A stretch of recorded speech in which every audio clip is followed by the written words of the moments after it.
Hello, thank you for joining me today for the Women's Suffrage Paint a Rock project with the Yuma County Library District. My name is Ms. Katherine, and again, thank you for joining us.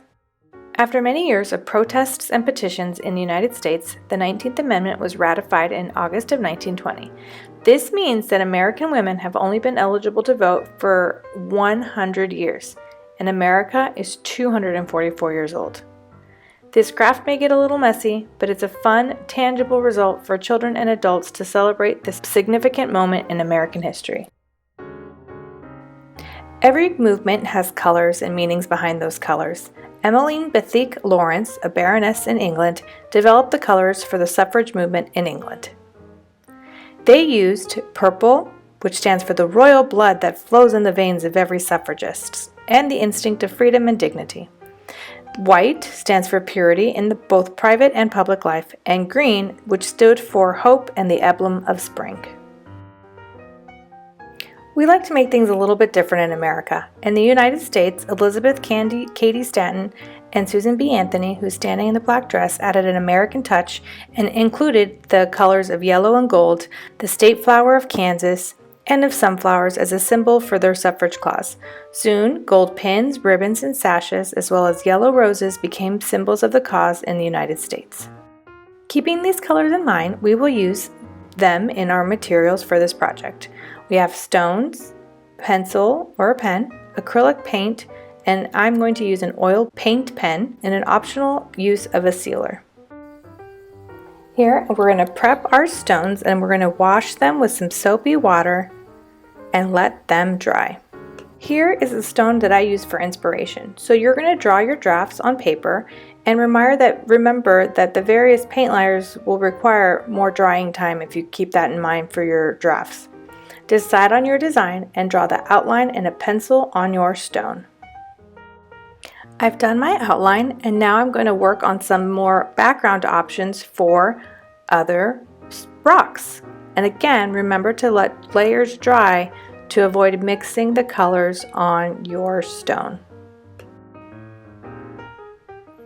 Here's another example of letting the layers dry between coats, and again to avoid mixing the layers. And I repeat these for the little kids out there that this is a great practice in patience.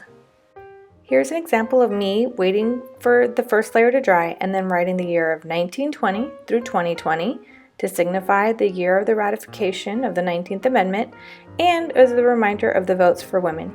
Here I used the purple, the white, and I was able to find a greenish gold, so that way I can appeal to both the English and American suffrage movements. Here are other examples that I used. And because we talked about voting, I included a red, white, and blue stone with the words vote. This option is necessary if you live in a rainy place or if you plan to use your stone outside and there's going to be some sprinklers, but we used Mod Podge as a sealant and we let it dry. You can see that the layer looks a little cloudy white, but as it dries, it will dry clear. So I've let my sealant layer dry and I was very patient with that.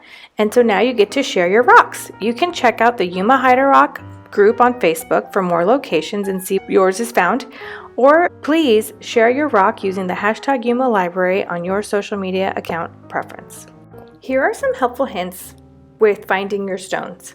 Don't take rocks from neighbors without their permission. We don't want that, so be sure to ask for permission. You can get yours from local craft stores or garden centers, and avoid sticking embellishment like those googly eyes to the rocks. Little animals may get to them and then they can get sick, and we also don't really want that. And you may already know that curbside is possible, so please be sure to check out the books that we have in our current collection. And if you want to, check out the digital collection using the keyword of suffrage. There are also titles about suffrage in other countries, so you can find out the experiences around the world. And thank you so much to those following people that are listed on this page for their inspiration and instructions and motivation in creating this program for you today. And another reminder to follow and/or subscribe to our Facebook, Instagram pages at Yuma Library or our YouTube channel at Yuma County Library.